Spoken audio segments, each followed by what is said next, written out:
Good morning लोगोफोर लोगोसे happy new year गोदान बोसोरनि आंनि गोसो गोरबोनिफ्राय बयनिसिमबो गाहाम हामलायनायखौ जासिहरबाय। ओमफ्रायहाय लोगोफोर दिनैनिफ्रायथ' 2023 मायथाइया आगान सुरजेनबाय। सिगांफोराव जों माबाफोर गोरोन्थि दाय दस्रा मावनायफोर दंबा बयबो निमाहा होलायदो, खौसेयै रंजालायदो, गोदान बोसोरखौ रंजा खुसियै बरायनानै लादो आरो। ओमफ्राय माखासे मानि बाथ्रा ओरैनो जास्ट फानि बुंनो सानदों आरो लोगोफोर, एसे फानि टाइपै। जेन'ब्ला दाथ' बयबो पार्टि जागोन, बेरायहैगोन, अफायबा लावखार ओंखाम जाहैगोन। बे समाव हिनजावफ्राथ' सिख्लाफ्रा जौ फेनानै गाबलाबायो।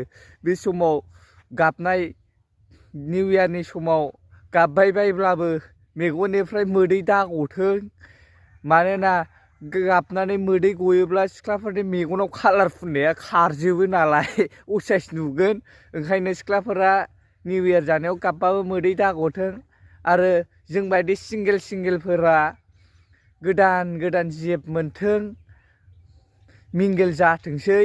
आरो बै सानै साथाम लानानै बेरायग्राफोरा ब्रेकआप जाथोंसै बे निउ इयारनि समाव। बेखौनो बिनाय जाबाय आरो बै गोदान बोसोरनिसिम आर'ज गाबबाय। ओमफ्रायहाय साफा फिसाजो गोनां आदै मादैमोन, नोंथांमोनाबो गोदान बोसोरनि समावनो आंखौ बिजामादै हिसाबै फसायनाय लाखादो।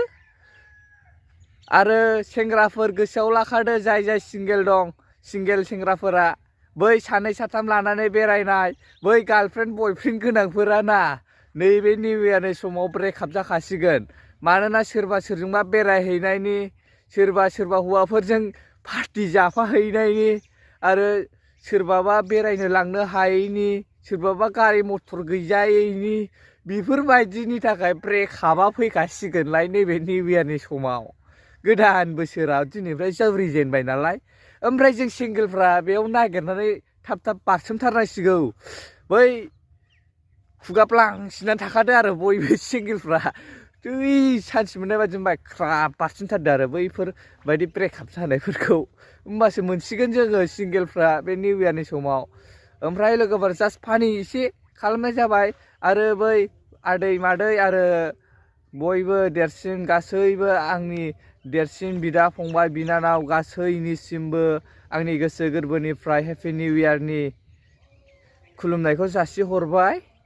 ओमफ्रायहाय लोगोफोर जास्ट ब्लग बे निउ इयार बरायनायखौ आं एसे फानि टाइपै खालामनाय जाबाय। नोंथांमोना गाज्रि दा मोनसै, गोदान बोसोरसो गाज्रि मोननो नाङा, गाज्रि मोनलायनाय थानो नाङा। बेफोरखौ ओरैनो रंजानाय दिन नालाय।